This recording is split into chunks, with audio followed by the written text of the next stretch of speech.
আসসালামু আলাইকুম আপনারা সবাই কেমন আছেন? আজকে রান্না করব সিমের বিচি দিয়ে কই মাছের ঝোল। তো সেই জন্য আমি সিমের বিচিগুলো ভালোভাবে ছিলে নিচ্ছি, তারপর ওয়াশ করে নিচ্ছি।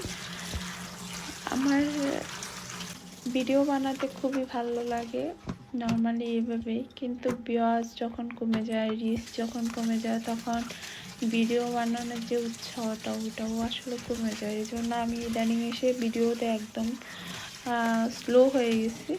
তা আমার এবার মনে হয় যে অনেক ঠান্ডা পড়ছে, অনেক শীত, এখন আবার গরম আসতেছে। আমি যদিও ঠান্ডা পছন্দ করি, একটা ভালো লাগে না।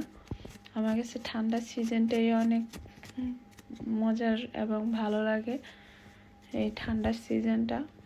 তো আমি এখানে 2টা আলু দিব সাথে, যেহেতু আমি আলু খুব পছন্দ করি।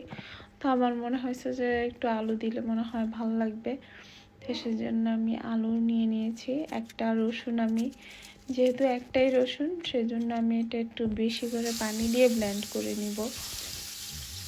বেশি মশলা দিব না, অল্প কিছু দিয়েই আজকে রান্নাটা করব। তো এখানে আমি দিয়ে দিয়েছি কড়াইতে তেল দিয়ে মাছগুলো ভালোভাবে ভেজে নিচ্ছি।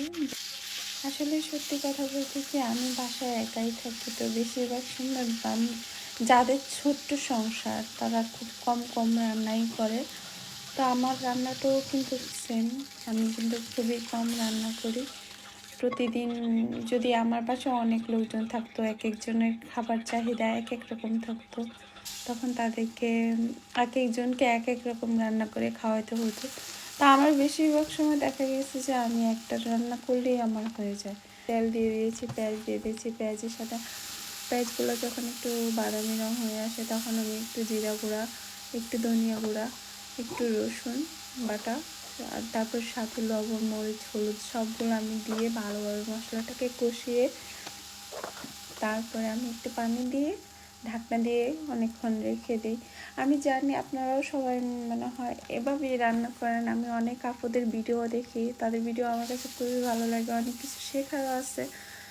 অনেকের ভিডিও দেখে যারা মানে আমি কারো ভিডিওতে খুব হাই কোয়ালিটি, লো কোয়ালিটি, ওইটা ডিফারেন্ট। আমি সবার ভিডিও থেকে কিছু না কিছু শেখার চেষ্টা করি। অনেক আপুদের ভিডিও দেখে আমার কাছে খুবই ভালো লাগে।